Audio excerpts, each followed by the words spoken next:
Oi, gente, tudo bom? A gente vai dar continuidade às nossas aulas de filosofia e hoje a gente começa a nossa terceira unidade. E, na verdade, esse assunto que a gente vai falar agora na terceira unidade é um assunto que era para a gente ter detalhado na primeira, mas ficou muito superficial, que é a busca do belo, né?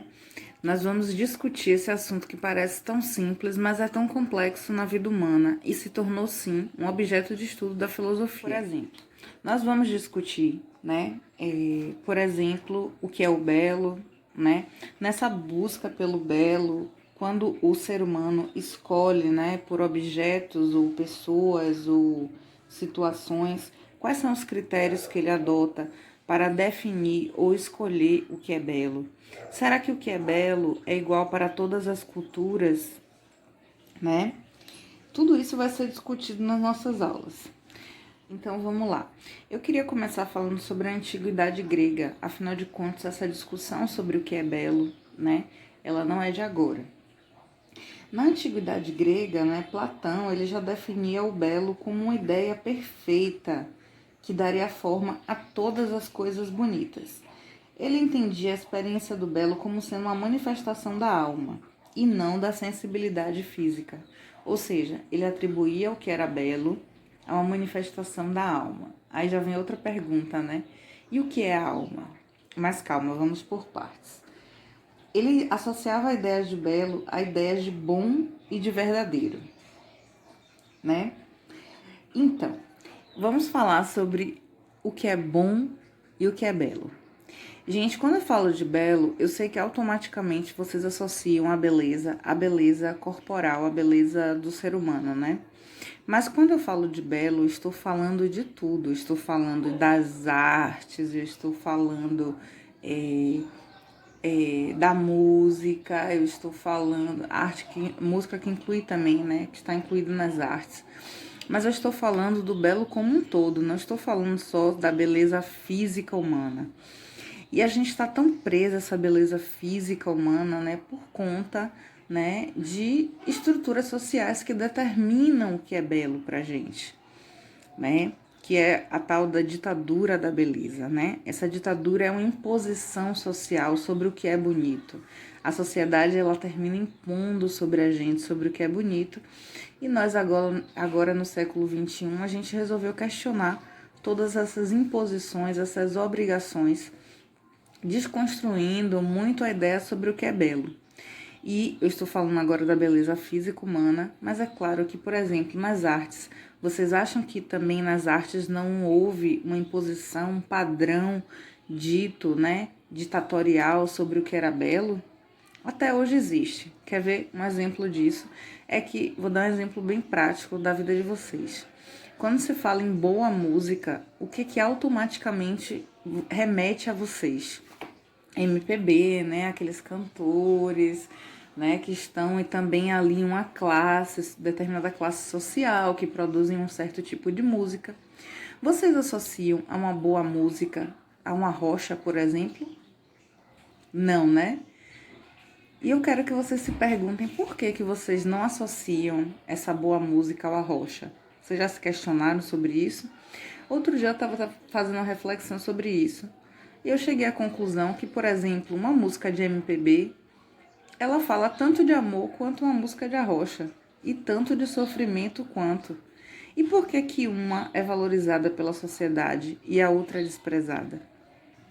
Isso são imposições de padrão, né? São padrões que são criados pela sociedade para que a gente acredite que existe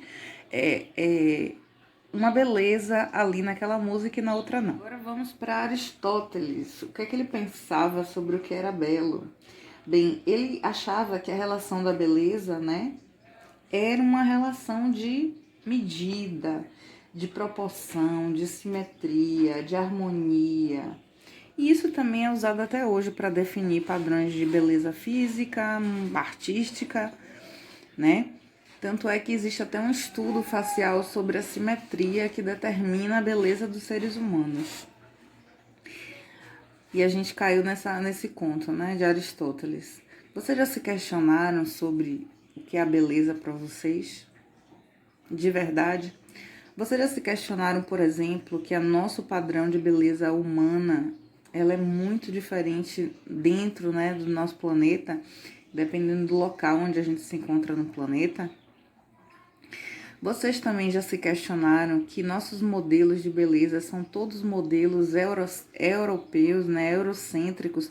Afinal de contas, quando o Brasil, nosso país, foi colonizado, né? O Brasil foi colonizado por quem? Por um país europeu. E a gente também, além de importar a cultura, a gente também importou padrões de beleza, né? Por quê? Porque as relações de poder dentro de uma sociedade, elas também implicam em ditaduras, em padrões, né? Sendo mais claro, a Europa, durante muito tempo, né, que a gente chama de eurocentrismo, ela foi tida como um centro, né? O centro do planeta Terra mesmo, o centro cultural, científico, artístico. Então, parecia que tudo que era valorizado, bonito, bom e belo, era o que vinha dos europeus, né? O eurocentrismo é justamente esse conceito que acreditava que a Europa era o centro, né, de tudo, inclusive ditava padrões, né? Hoje a gente já sabe que o centro, né, que é tido é outro centro, que é os Estados Unidos, né? Afinal de contas é uma das maiores potências econômicas do nosso planeta. Então a gente importa muitos padrões dos Estados Unidos, mas antes a gente importava os padrões europeus. É por isso que a gente construiu a ideia, por exemplo, de que todas as padronagens, né, dos afrodescendentes, né, do Brasil eram tidas como coisas negativas. E eu queria muito, na nossa aula falando sobre beleza, focar nessa questão, né, da beleza eurocêntrica e como a gente construiu essa ideia, né, de beleza. E eu não estou falando, né, repetindo, só de beleza física, eu estou falando de tudo, inclusive da música, né? Eu fiz um questionamento sobre a música para vocês e a gente sabe que tudo que vinha da Europa era tido como mais valoroso, bonito, padrão, simétrico, né? Valoroso. E isso incluía música, religião, forma de vestir, de se comportar. Então, todos esses padrões foram importados, tá? Importados da Europa. E por isso construiu-se essa ideia, né, de que o nariz largo, por exemplo, que era uma particularidade, né, das etnias, né, do povo negro, construiu-se essa ideia de que era algo ruim, porque estava muito distante da simetria dos padrões europeus. E vocês verem como a ditadura é algo tão forte que a gente até hoje, a gente ainda carrega esses conceitos. Vira e mexe eu vejo alguém falando.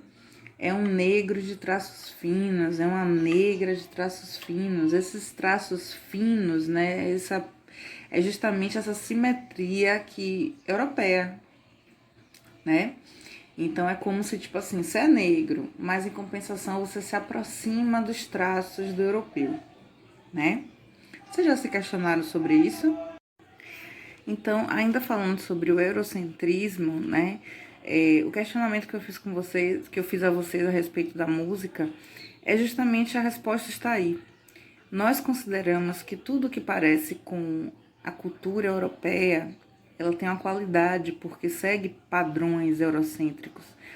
Então tudo que se afasta, né, o batuque, o funk, né, o funk que é uma música que nasce nos guetos, né, dos Estados Unidos, feito por pessoas pretas, né, por afro-americanos, tudo isso que vem dessas culturas que não fazem parte do centro são tidas como ruins, não belos, né?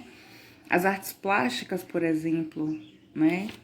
Inclusive as artes de vanguarda, que são aquelas artes que estão à frente do tempo, elas estão à frente do tempo por justamente questionar e quebrar esses padrões que foram adotados durante muito tempo como referência, né, a uma ditadura das artes, por exemplo.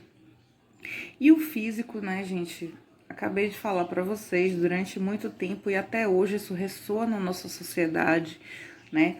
Tanto é que eu lembro que na minha adolescência, né, era muito comum ver as meninas, e até hoje é comum, né? A gente fala que houve uma evolução, houve uma afirmação da cultura afrodescendente, mas ainda é comum ver as meninas alisando o cabelo, se mutilando, para justamente chegar a esses padrões que não são padrões nossos, né?